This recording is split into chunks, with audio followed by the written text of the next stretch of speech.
안녕하세요.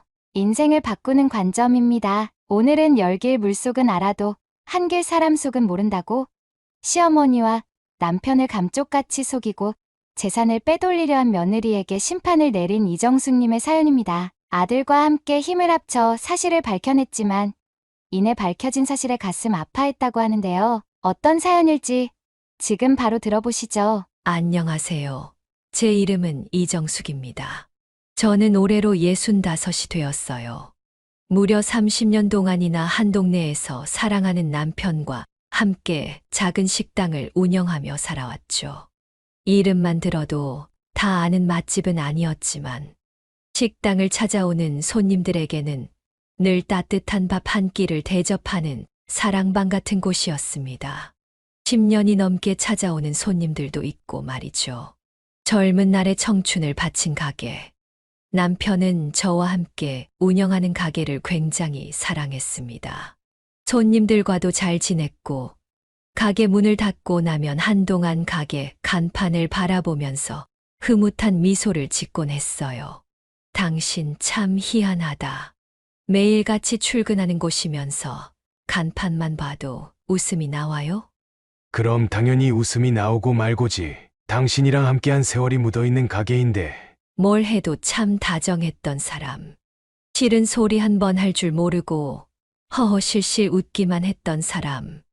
그게 바로 저희 남편이었어요. 그렇게 저밖에 모르고 장사밖에 모르던 남편이 갑작스럽게 교통사고로 세상을 떠난 후 삶의 의미를 잃어버린 것 같았습니다. 하루하루가 무기력했고 가게를 계속해야 할지조차 고민이 되더라고요. 남편과 매일매일 함께했던 공간에서 홀로 밥을 짓고 손님을 맞이하는 것이 얼마나 쓸쓸한 일이었는지 모릅니다. 제 표정은 나날이 어두워져 갔고 가게 문을 닫고 퇴근을 할 때면 홀로 눈물을 흘리며 집으로 가는 날들도 많았어요.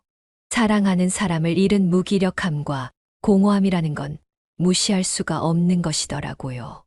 이런 제게 위로가 되어준 것은 다름 아닌 단골 손님들이었습니다.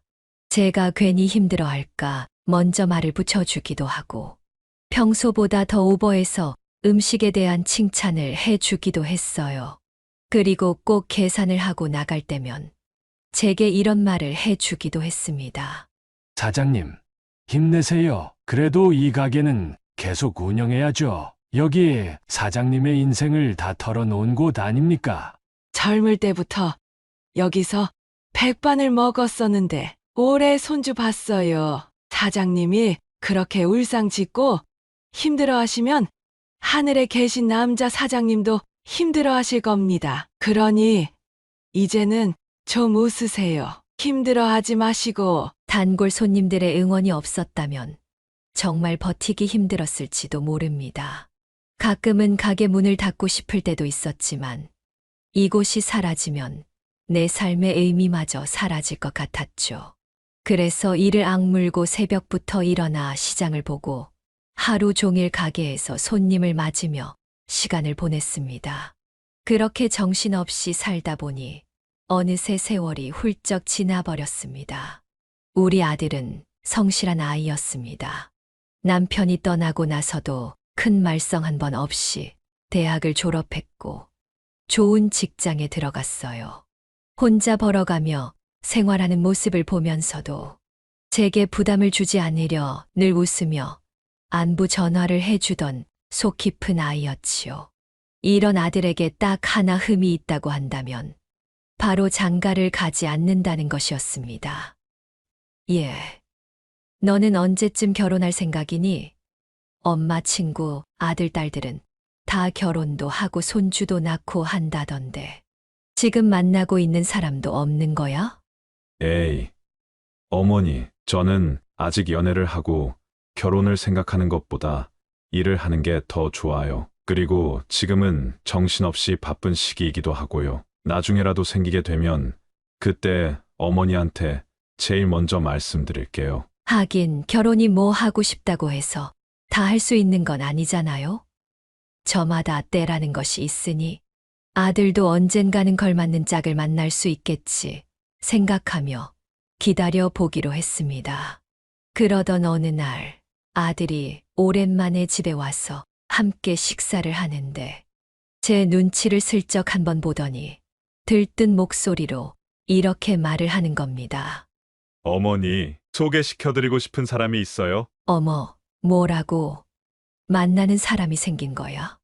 네, 정말 좋은 사람이에요. 속도 깊고, 말도 정말 예쁘게 하고, 일에만 집중하던 제가 처음으로 결혼을 하고 싶다는 생각까지 들게 만든 사람이라 어머니께도 소개를 시켜드리고 싶어요. 그래, 엄마는 언제든 환영이니까 이야기 잘 해보고 데리고 와. 그렇다고 싫다고 하는데도 무작정 데려오지는 말고. 알겠지? 네, 알겠어요. 일에 집중을 하던 아들이 여자친구가 생겼다니. 그 사실이 놀랍기도 하고 반갑기도 했습니다. 이제 아들도 모든 순간을 함께할 수 있는 사람이 생겼구나 싶었지요. 그렇게 며칠 후 시내 근처에 있는 작은 카페에서 처음 며느리를 만날 수 있었습니다. 며느리는 아들이 말한 대로 굉장히 차분하고 조용한 인상이었어요. 그리고 저를 보고서 싱긋 웃으며 나긋한 목소리로 인사를 하더군요. 어머님, 안녕하세요. 처음 뵙겠습니다. 정수진이라고 합니다. 아들한테 이야기 많이 들었어요. 만나서 정말 반가워요. 아들은 옆에서 긴장한 듯 우리를 번갈아 보며 어색하게 웃었습니다. 며느리는 처음에는 살짝 낯을 가리는가 싶더니 이내 편하게 말을 이어나가기 시작했어요. 이 사람이랑 만나면서 어머님에 대한 이야기를 많이 들었어요. 정말 대단하신 분이시라고. 어머님 식당 운영하고 계신다면서요? 그것도 30년씩이나. 응, 대단하긴 뭐가 대단해. 하다 보니까 그렇게 된 거지 뭐. 아니에요. 대단하신 거 맞아요. 요즘은 잠깐만 해도 힘들다 못 해먹겠다 하면서 그만두는 사람들이 많은데 어머님은 30년이나 식당 일을 묵묵히 하고 계신 거잖아요. 대단하세요, 정말. 저도 어머님 식당 한번 가보고 싶은데 다음에 밥 먹으러 가도 될까요? 아이고, 그럼요. 얼마든지 편할 때 와서 밥 먹고 가도 돼요. 며느리는 아들의 말대로 참말을 예쁘게 하는 사람이었습니다. 첫 만남에 저렇게 말을 잘하기도 쉽지 않은데 짝을 잘 만났구나 싶었죠. 그렇게 첫 만남은 무난하게 지나갔습니다. 시간이 지나면서 며느리는 제게 더욱더 살갑게 다가왔고 아직 식은 올리지 않았지만 저도 점점 며느리를 가족으로 받아들이게 되었지요. 결혼 준비가 진행되는 동안에도 며느리는 자주 전화를 걸어 이런저런 이야기를 했습니다. 어머님, 어떤 드레스가 제일 잘 어울리는지 어머님께서 골라주시면 좋을 것 같아요. 너는 얼굴이 예뻐서 뭐든 다 잘 어울려. 너희 마음에 드는 걸로 해야지. 내 마음에 드는 걸로 하면 되니. 그날의 주인공은 신부인 너인데. 이 사람도 그렇고 저도 그렇고 이런 거 보는 안목은 좀 떨어져서요. 뭐가 예쁘고 잘 어울리는지 모르겠어서 저희 부모님께 여쭤봐도 다 괜찮다고 하시더라고요. 어머님께서 딱 골라주시면 좋을 것 같아요. 이후에도 며느리는 참 예쁜 행동들만 골라서 하곤 했어요. 결혼도 안 했는데 일주일에 5번 정도는 집에 드나들곤 했기에 안 이뻐할 수가 없더라고요. 그리고 결혼식 날 아들이 며느리의 손을 잡고 서 있는 모습을 보며 저는 마음이 편안해지는 것을 느꼈습니다. 이제 이 아이도 한 가정을 이루는구나 싶었죠. 제 눈에는 그저 어리기만 한 아들이었는데 늠름한 모습을 보니 대견하기도 했습니다. 결혼을 하고 난 후에도 며느리는 늘 그랬듯이 자주 저희 집에 찾아왔습니다. 반찬을 직접 만들어 가져다 주기도 하고 제 팔짱을 끼며 같이 마트에 장을 보러 가기도 했습니다. 그리고 결혼을 한 지 얼마 지나지 않아 아이를 가졌다는 기쁜 소식을 안겨줬어요. 어머, 아기를 가졌다고? 세상에. 축하한다, 축하해. 결혼한 지 6개월도 안 지났는데 이게 무슨 경사라니. 축하한다, 아가. 축하한다, 아들. 조금 지나고 나서 말씀드리고 싶었는데 이 사람이 어머니 기뻐하시는 거 보고 싶다고 성화를 부렸어. 아직까지는 초음파상으로 작은 점처럼 보이는 단계래요. 어머님은 손자가 좋으세요? 손녀가 좋으세요? 에이, 그게 뭐가 중요해? 손자면 손자인 대로 좋고, 손녀면 손녀인 대로 좋은 거지. 아휴, 우리 복덩이. 이제 우리 집에 좋은 일만 생기려나 보다. 며느리가 임신을 했다는 소식에 기분이 날아갈 것만 같았습니다. 그날 이후로 저는 며느리의 몸을 더 많이 신경 써주기 시작했어요.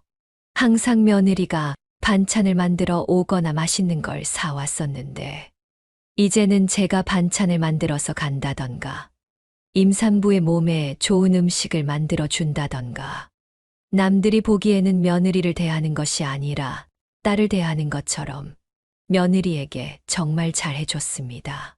며느리도 그런 걸 알고 있었기에 제게 항상 감사하다는 말을 하곤 했죠. 정말 감사해요, 어머님. 이렇게까지 안 해주셔도 되는데. 에이, 무슨 사돈댁도 멀리 계셔서 제대로 챙겨주지도 못하시잖아. 그러니 가까이 사는 나라도 너를 이렇게 챙겨야지.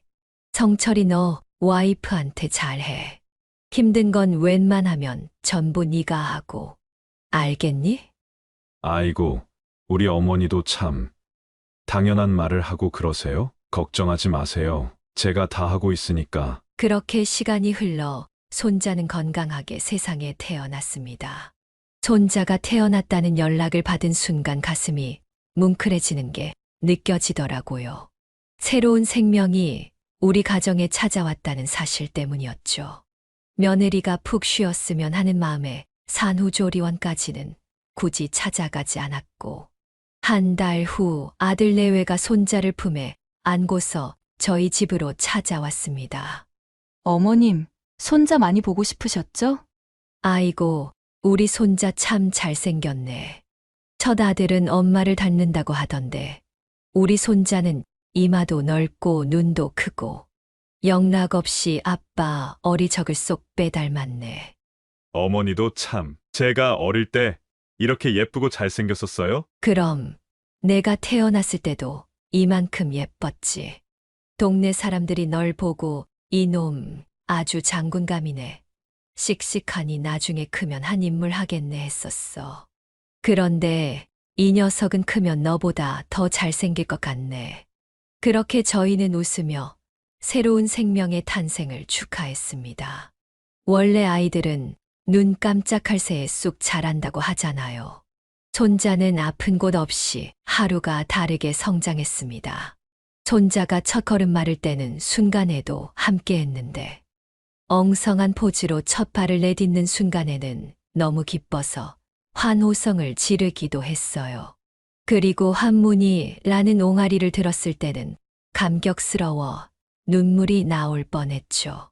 이렇게 사랑스러운 손자가 우리 가족의 일원이 되었구나 라는 생각이 들기도 하면서 아들의 어린 시절도 생각이 나고, 또 남편이 살아 있었다면 손자를 보고 엄청 좋아했을 것 같다는 생각이 들기도 했습니다.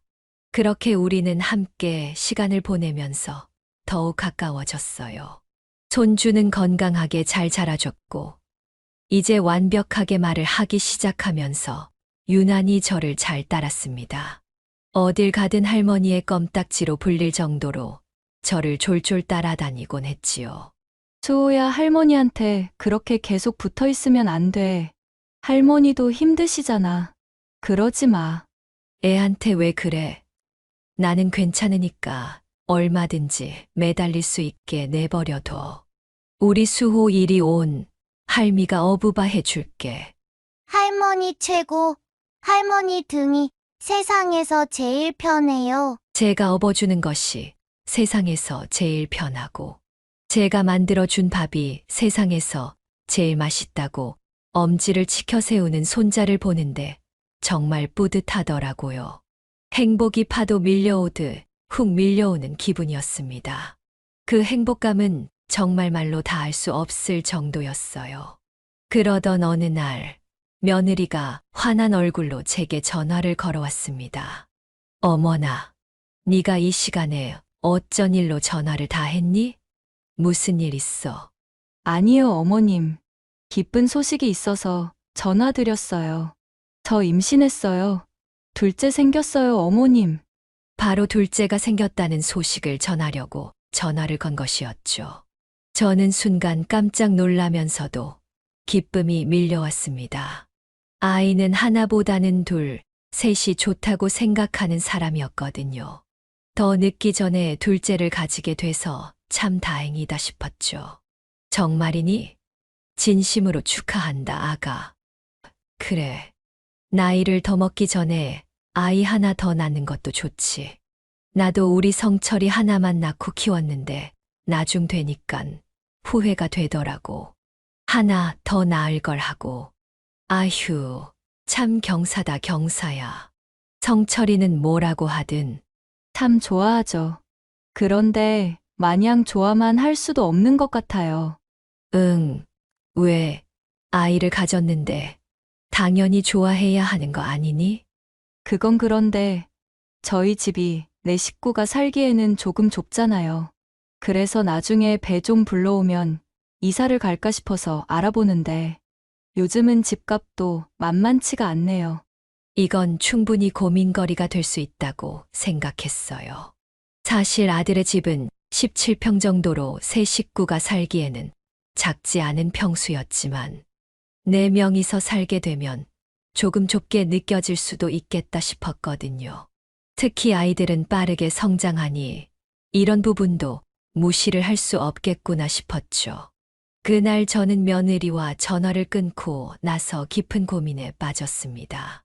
그래도 명색이 시어머니인데 이런 고민에 빠져 있게끔 지켜만 보고 있을 수는 없겠다 싶었거든요.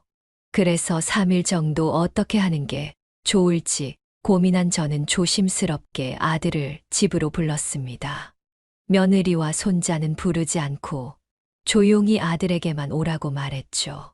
그랬더니 혹시 무슨 일이 있는 건 아닌지 살짝 불안해하며 물어보더라고요. 어머니, 무슨 일 있는 거 아니시죠? 무슨 일은 그런 거 없어.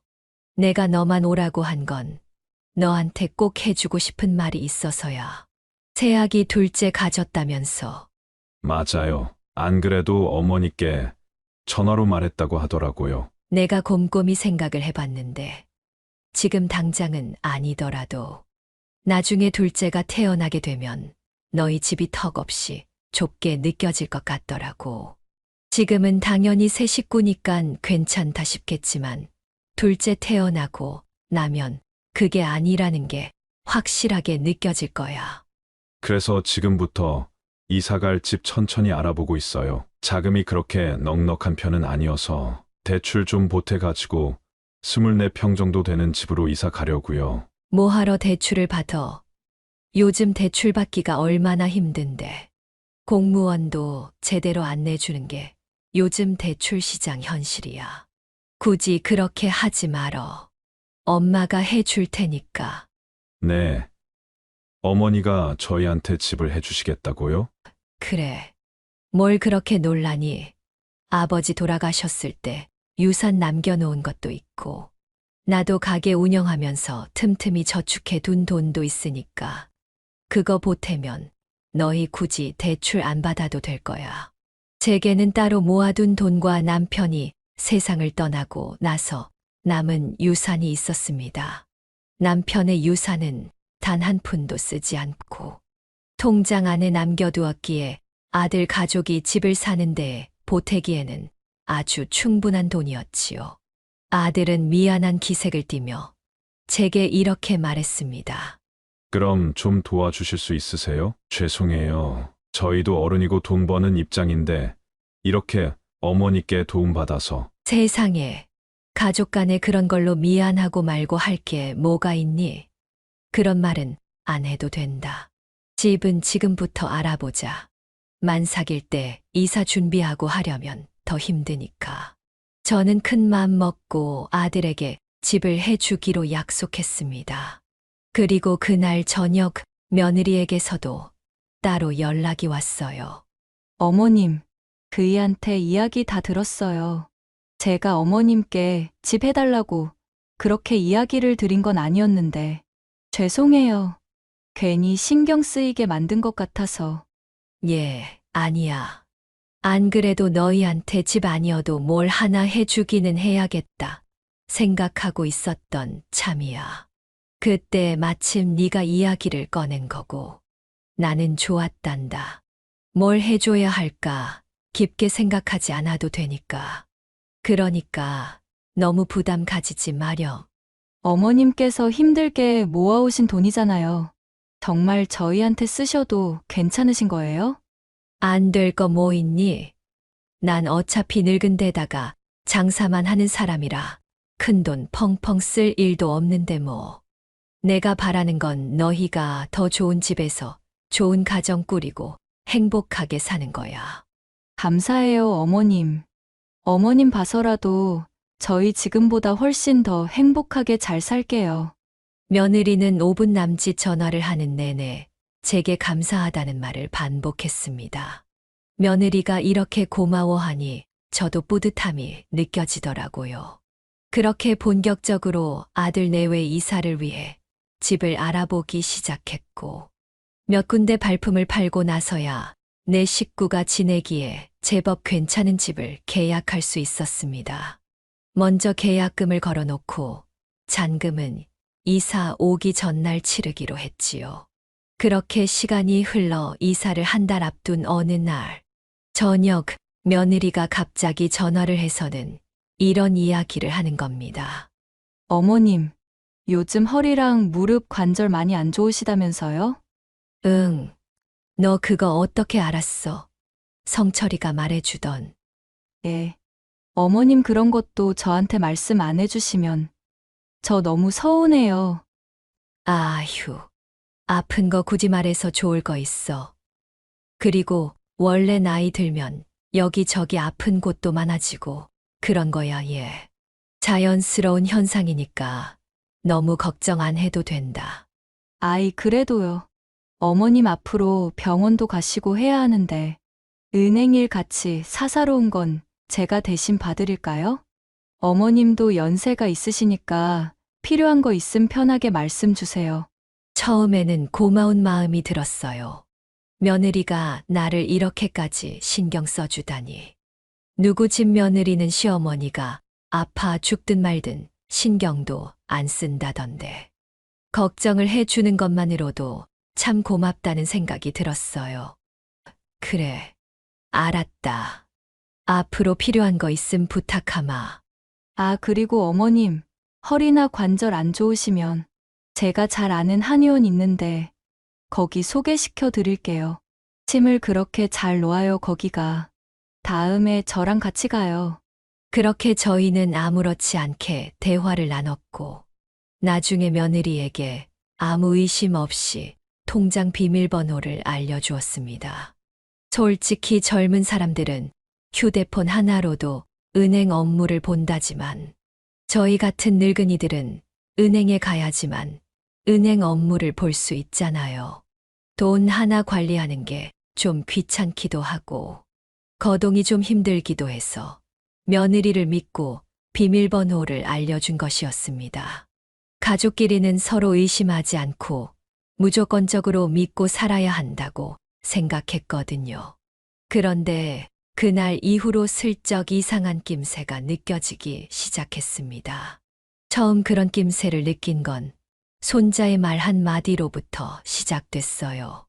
어느 날 외국 생활과 관련된 다큐멘터리를 손자와 함께 보고 있는데 갑자기 손자가 제게 이렇게 이야기를 하는 겁니다. 우와, 앞으로 나도 저런 거 맨날 보면서 살 수 있는 거야, 할머니? 응, 무슨 소리야.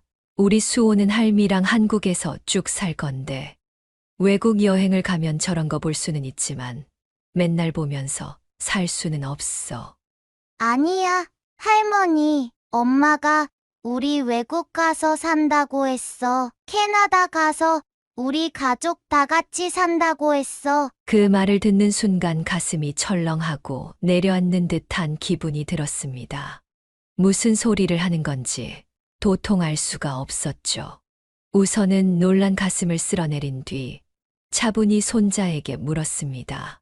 주호야, 무슨 소리 하는 거야? 캐나다에 나가서 살 거라니? 엄마가 그렇게 이야기했다고? 엄마가 어제 나한테 이야기했어. 캐나다 가면 학교도 좋은 곳으로 다닐 수 있고 한국이랑은 비교도 안 될 정도로 큰 집에서 살 수 있다고 했어. 그리고 눈도 엄청 많이 온대. 겨울마다 눈썰매도 타고 큰 공원에서 개랑 뛰어놀 수도 있대. 할머니도 같이 가는 거지? 아무렇지 않은 듯한 손주의 말이었지만 그 안에는 제가 모르는 이야기들이 가득 차 있었습니다. 이건 단순한 어린 아이의 농담 같은 것이 아니라는 걸 단번에 알아차릴 수 있었죠. 그래, 우리 수호는 캐나다 가서 살고 싶어. 응, 한국보다 눈이 많이 오는 건 좋은데 친구들이랑 못 놀면 싫어. 할머니도 안 가면 안 돼. 할머니랑 같이 가야 돼. 우리 수호 할머니랑 같이 캐나다에 가고 싶구나. 할머니가 엄마랑 아빠한테 물어볼게. 알겠지? 손자는 고개를 끄덕이면서 보던 텔레비전을 뒤로 하고 장난감 자동차를 가지고 놀기 시작했습니다. 그리고 저는 천천히 일어나 며느리가 있는 안방으로 향했어요. 심장이 쿵쾅거리고 손이 덜덜 떨리기 시작했죠. 무언가 크게 잘못되었다는 불길한 예감도 들었고요. 우선은 침착한 것이 가장 중요했기에 안방 문을 열고 들어가 노트북 키보드를 두들기고 있는 며느리에게 다가가 물었습니다. 아가, 주호가 그러는데 갑자기 나한테 캐나다 가서 살겠다는 이야기를 하네? 너희 캐나다로 이민 준비하고 있니? 제 이야기를 들은 며느리는 살짝 놀란 듯 보였지만 이내 표정을 정리하고 제게 웃으며 대답했어요. 어머님도 참, 저희가 무슨 돈이 있어서 캐나다를 가요? 수호가 요즘 외국 관련된 방송들을 많이 보거든요. 왜 여행 예능 같은 거 있잖아요. 거기서 보고 그렇게 이야기를 한 것 같아요. 어린 애들 말은 다 믿을 거 못 된다는 거 어머님도 아시면서 왜 그러세요? 아니, 너무 확신에 찬 것처럼 이야기를 하길래 너한테 이야기를 들었다고도 하고 그래서 그냥 한번 물어봤지. 정말 이민을 가거나 그런 건 아니지. 저희 이사 한 달 남았잖아요. 이민 갈 거였음 어머님께 진작에 말씀드렸겠죠. 걱정하지 마세요, 어머님. 그런 일 없어요. 며느리의 대답을 듣고 나서도 한동안 마음 한구석이 불안했지만 그냥 기분 탓이려니 손자가 그냥 장난을 친 것이겠거니 최대한 좋게 생각을 하면서 복잡한 마음을 흘려보내기로 했습니다. 하지만 그렇게 마음을 먹고 나서도 불안한 마음은 쉽게 가시질 않더군요. 결국 저는 오래된 친구인 순자를 만나 고민을 털어놓기로 했습니다. 제게 무슨 고민이 있을 때마다 명쾌하게 답을 들려주는 친구이기도 했거든요. 저와 순자는 작은 커피숍에서 만났고 저는 며칠 전 있었던 일들에 대해 자세하게 설명을 시작했습니다. 그런데 제 이야기를 듣던 순자의 표정이 점점 심각해지고 있었어요.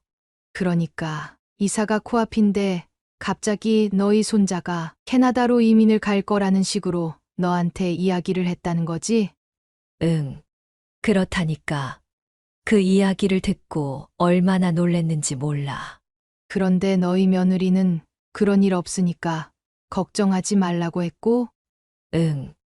혹시 며느리가 네 재산에 관심을 보인다거나 한 적 없어? 이를테면 재산 관리를 해주겠다고 통장 비밀번호를 알려달라고 했다던가. 순자의 말을 들은 저는 순간 멈칫했습니다.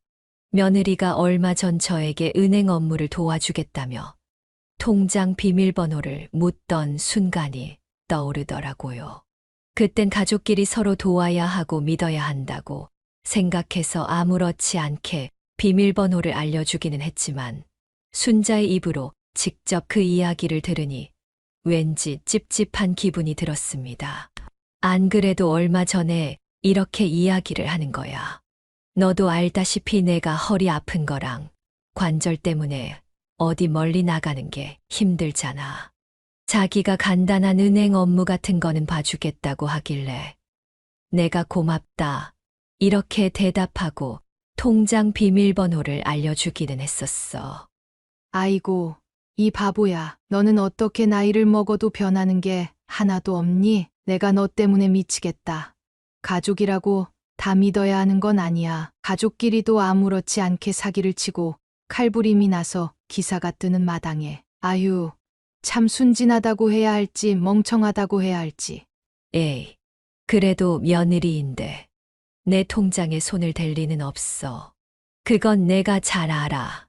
자기는 그렇게 당하는 거야. 이 사람이 나한테 그럴 리가 없는데 라고 생각하는 순간 당하는 거라고. 나 같으면 한번 확인이라도 해보겠다. 아무 일 없으면 다행이지만 만약 무슨 일이 생겼다면 그땐 돌이키기 힘들걸? 순자의 말을 들은 저는 깊은 생각에 빠졌습니다. 왠지 모르게 숨이 턱 막히고 가슴이 답답해지는 것 같았지만 그럼에도 불구하고 며느리를 믿고 싶었습니다. 이렇게라도 스스로 합리화시키지 않으면 정말 미쳐버릴 것 같았거든요. 머리로는 우리 며느리가 나한테 그럴 리가 없어. 걔가 나한테 얼마나 잘해줬는데 라고 생각했지만 가슴 한켠에는 여전히 불안함이 남아 있었습니다. 그리고 그 불안함은 바로 다음 날 은행에서 걸려온 전화를 받고서 현실이 되고 말았죠. 안녕하세요. 혹시 이정숙 고객님 맞습니까? 고객님 통장에서 최근 비정상적인 거래가 감지되어서 확인차 연락을 드렸습니다. 네, 제 통장에서 비정상적인 거래가 확인이 됐다니요. 그게 무슨 말이죠? 최근에 제가 입출금 거래를 한 적이 없는데. 해당 사항은 은행에 직접 내방 후 확인이 가능한 부분이라서요. 신분증 지참 후 은행으로 내방해 주시면 확인 도와드리겠습니다. 제 통장에서 비정상적인 거래가 확인됐다는 말을 듣는 순간 가슴이 저 아래로 훅 꺼지는 듯한 기분이 들었어요. 그래서 일단은 무슨 일인지 자세히 알아보기 위해 신분증을 들고서 은행으로 급히 향했습니다. 저를 담당하게 된 창구 직원은 심각한 표정으로 제게 상황을 설명하기 시작했어요. 최근 고객님의 계좌에서 큰 금액이 출금되었는데 그 중에서 제일 큰 금액이 해외 이민 컨설팅 비용이에요. 그리고 영어 학원비 결제도 있고요. 이 거래를 직접 하신 건 아니신 거죠? 제가 이 나이 먹고 해외 이민 컨설팅 비용이랑 영어 학원비를 결제할 일이 뭐가 있겠어요. 제가 직접 한 거래가 아니에요. 자세히 확인 좀 해주세요. 직원은 통장 내역을 하나씩 보여주며 결제된 내역을 설명했고, 그제야 제 눈으로 상황을 직접 확인할 수 있었습니다. 제 통장에서는 이미 5천만 원이라는 돈이 빠져나가 있었어요. 설마 했던 일이 실제로 일어나고 말았던 것이었죠. 고객님께서 직접 하신 거래가 아니라면 제가 지금 바로 경찰에 신고를 한 뒤 통장과 카드 지급 정지도 함께 처리해 드릴 수 있습니다. 아니에요. 경찰에 신고는 됐고 우선 카드랑 통장 지급 정지만 좀 부탁드리겠습니다. 이제야 모든 퍼즐이 맞춰지는 것 같았습니다. 손자의 말이 어린애가 실없이 하는 거짓말이 아니었다는 것을 알게 된 순간 정말 하늘이 노래지는 것 같았어요. 분명 하늘은 구름 한 점 없이 맑고 푸른데 마음 같아서는 그냥 주저앉아 통곡을 하면서 울고 싶었지만 울 시간조차 없다고 생각했습니다. 우선은 이 일을 아들도 알고 있는지에 대해 알아야 했어요. 만약 아들도 알고 있었는데 모른 척을 하고 있었던 거라면 아들조차도 저를 속이려 든 것이었으니까요. 마음을 가다듬은 다음 은행에서 나오자마자 곧바로 아들에게 전화를 걸었습니다. 성철아, 혹시 새아가한테 뭐 들은 거 있니? 내 통장에 관해서라든지 아니면 캐나다 이민에 관해서라든지 말이야. 네. 어머니, 갑자기 무슨 말씀을 하시는 거예요? 저희 이사가 얼마 안 남았는데 갑자기 캐나다 이민이라니요. 아들은 당황한 기색이 역력해 보였습니다. 아들도 모르는 일이라는 것이었죠. 저는 한숨을 깊게 내쉰 후 지금 일어나고 있는 상황에 대해 아들에게 자세히 설명했습니다. 어머니, 지금 그 말이 사실이에요? 저는 정말 하나도 모르고 있었던 일이거든요. 우선 지금 회사라서 나중에 퇴근하고 다시 연락드릴게요. 아니다. 그냥 제가 이따가 퇴근하면 집으로 갈게요. 집에서 이야기해요. 그러고 전화를 끊은 아들은 퇴근 후 곧바로 저희 집으로 찾아왔고 저와 함께 주방 식탁에 앉아 이 일을 어떻게 해결해야 할지에 대해 깊은 고민에 빠졌습니다. 적은 금액도 아니고 5천만 원이나 되는 돈을 몰래 빼갈 생각을 했다는 것 자체도 문제였지만 아들이 전혀 모르고 있었던 일이었다는 것도 큰 문제였어요. 너한테 정말 이런 반구 아무런 말도 한 적 없어? 잘 떠올려봐. 슬쩍 흘린 말이라도 있는지. 정말 아무것도 들은 게 없어요. 그래서 저도 미칠 것 같아요. 대체 어떻게 된 건지 알고 싶은데 대놓고 물어볼 수도 없고 어차피 물어본다고 해도 제대로 대답도 안 해줄 테지만요. 정말 어떻게 해야 할지 모르겠어요. 어머니, 죄송해요, 정말. 네가 미안할 것은 없지. 저는 한숨을 쉬며 아들의 손을 꼭 잡았습니다. 아들도 많이 놀란 건지 맞잡은 두 손이 덜덜 떨리고 있었어요. 우선 확실한 증거를 모아야 해. 은행에서 받은 거래 내역서 정리하고 변호사와 상담해보자. 내가 직접 새아가랑 대화를 해보는 것도 필요할 거야. 아들은 고개를 끄덕이며 침착하게 행동을 해보기로 했습니다. 그날 이후부터 저와 아들은 며느리가 언제부터 이런 계획을 세웠는지, 이런 일이 있을 때 어떤 법적인 도움을 받을 수 있는지에 대해 자세히 찾아보고 법적인 자문을 받으러 변호사를 만나 상담을 하기도 했어요. 상담을 받는 동안에도 마음이 참 복잡했습니다. 어쩌다 변호사를 만나 이런 이야기를 하는 지경까지 온 건지, 어디서부터 어떻게 잘못된 건지 도무지 알 수가 없더라고요.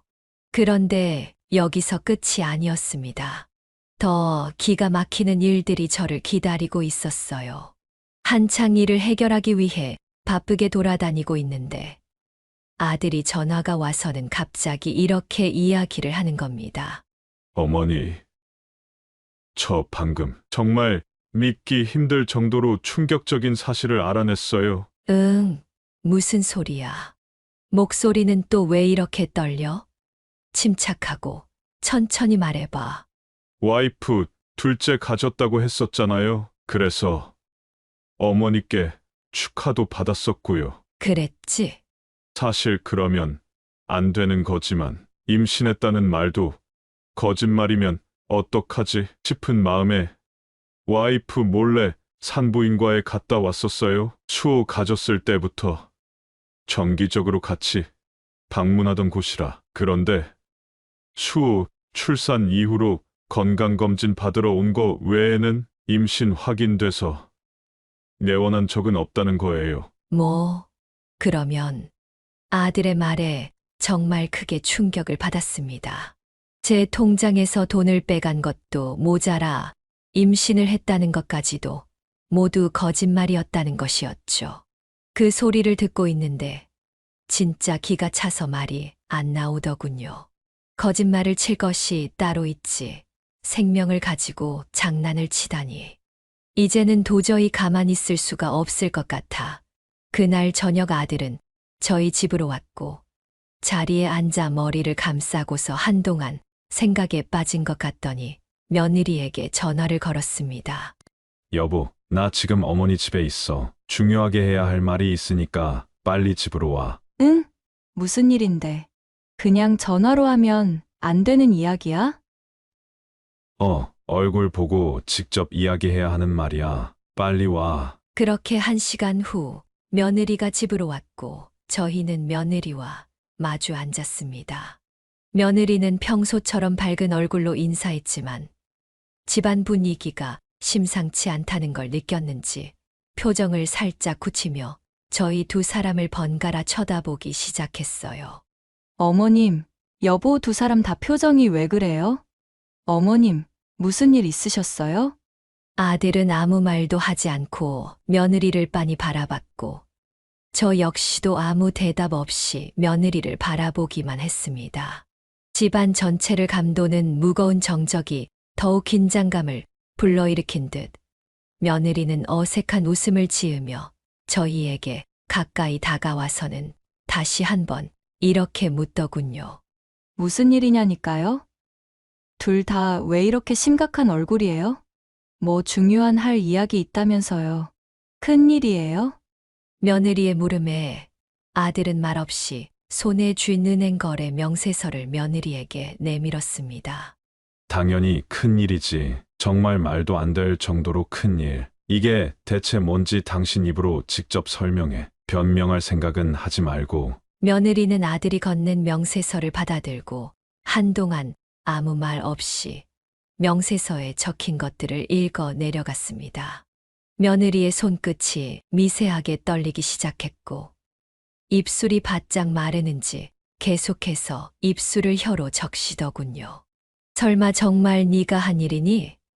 너 우리 모르는 꿍꿍이가 있었던 거야? 빨리 말 좀 해봐.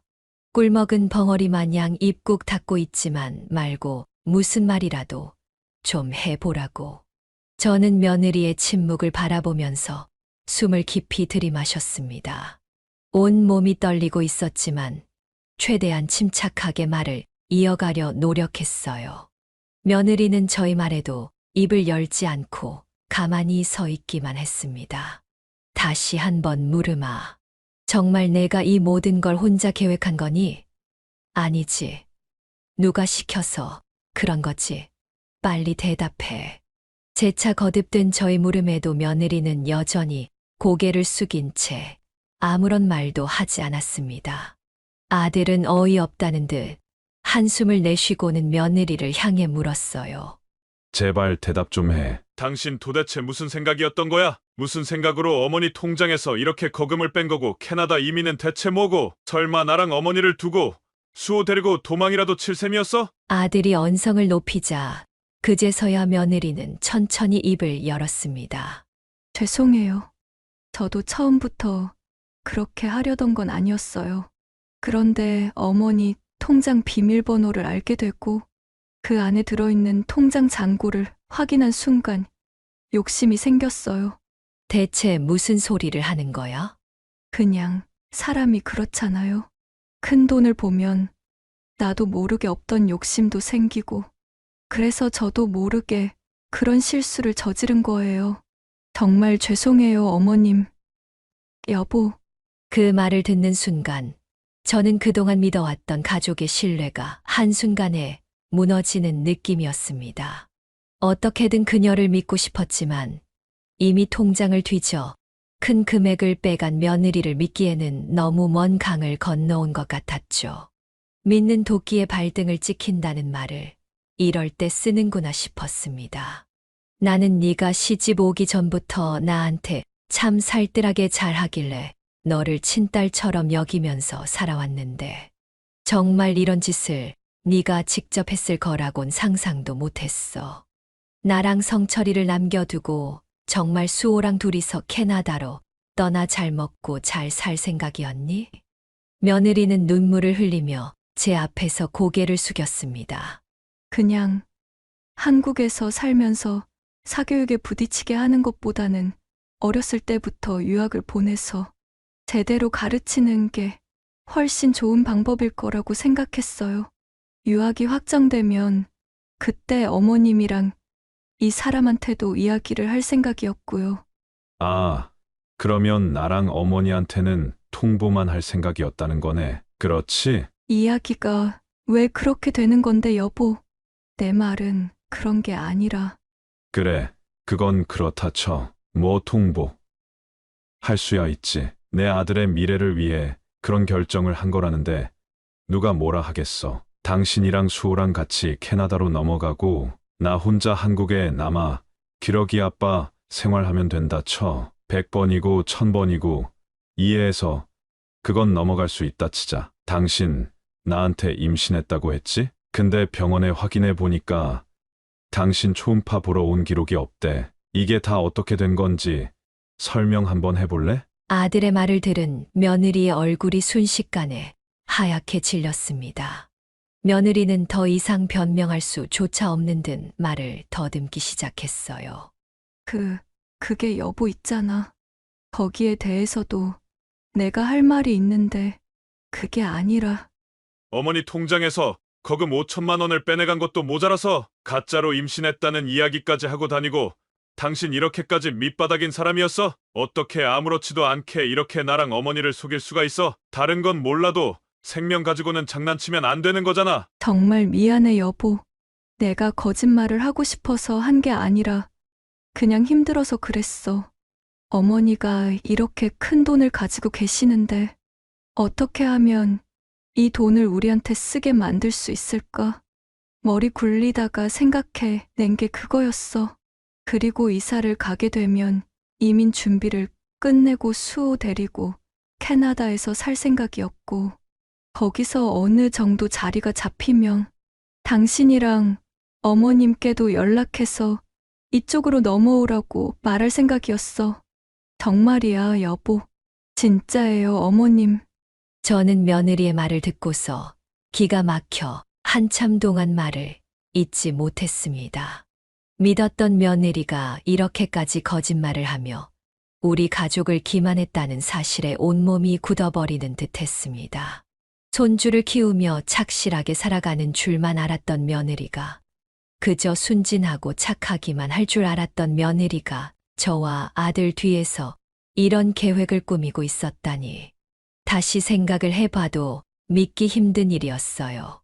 아가, 나는 도저히 이해가 가질 않는구나. 그럼 처음 우리 집에 와서 인사를 하고 나한테 잘해준 것도 다 연기였던 거니? 너한테는 진실이라는 게 없는 거야. 아니에요, 어머님. 제가 어머님한테 잘해드린 건 전부 다 진심이었어요.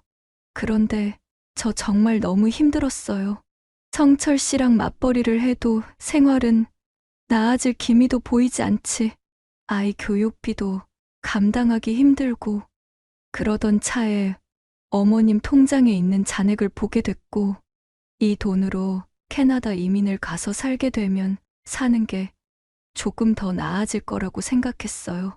어머님께 직접적으로 도움을 요청하면 분명 반대하실 것 같아서 그래서 몰래 준비하려고 이런 짓을 저질렀어요. 정말 죄송해요. 그 말을 듣고 아들은 어이없다는 듯 헛웃음을 지었고 며느리는 더 이상 변명할 힘도 없는 듯 고개를 떨궜습니다. 저는 고개를 푹 숙이고 있는 며느리를 보며 다시 한번 깊은 한숨을 내쉬었습니다. 맞아요. 정말 며느리가 속으로 앓고 있었던 것일 수도 있습니다. 사람에게는 누구나 그런 순간이 찾아오기 마련이었으니까요. 하지만 그렇다고 해서 며느리가 한 행동들을 정당화할 수는 없었습니다. 사정이 힘들다고 해서 누구나 통장에 있는 돈을 몰래 빼가는 짓을 하지는 않으니까 말이죠. 네가 정말 상황이 힘들고 마음이 힘들었더라도 네 행동을 정당화할 수는 없어. 그리고 힘들다고 이야기했으면 내가 어련히 도와줬지. 외면했겠니? 너는 내가 그런 시어머니로 보이든 여태껏 너한테 정말 잘해줬다고 스스로 자부할 수 있을 정도인데 나 혼자 착각하면서 살아온 건가 보구나. 아니에요, 어머님. 어머님은 저한테 정말 잘해주셨어요. 부족함 없이 정말 자랑할 수 있을 정도로 자랑스러운 시어머님이셔요. 제가 돈 욕심에 눈이 멀어서 정신 나간 행동을 한 거예요, 어머님. 정말 잘못했어요. 한 번만 용서해 주세요. 네. 저는 눈물을 펑펑 쏟고 두 손으로 제게 싹싹 용서를 비는 며느리를 보며 다시 한번 깊이 생각했습니다. 며느리가 했던 일은 용서받기 어려운 일이었지만 이 상황에서 무작정 소리를 지르고 화만 낼 수도 없었습니다. 하지만 법적인 조치를 취하지 않으면 안 된다는 사실도 분명했기에 저는 며느리를 바라보면서 단호히 대답했습니다. 아니, 용서는 없어. 너는 명백한 범죄를 저질렀고 나랑 우리 아들을 기만하려고 했으니까. 그리고 내 마음에 씻을 수 없는 상처를 남겼으니까. 앞으로 2번 다시 이런 행동을 하지 않도록 나는 너한테 법적인 조치를 취할 생각이다.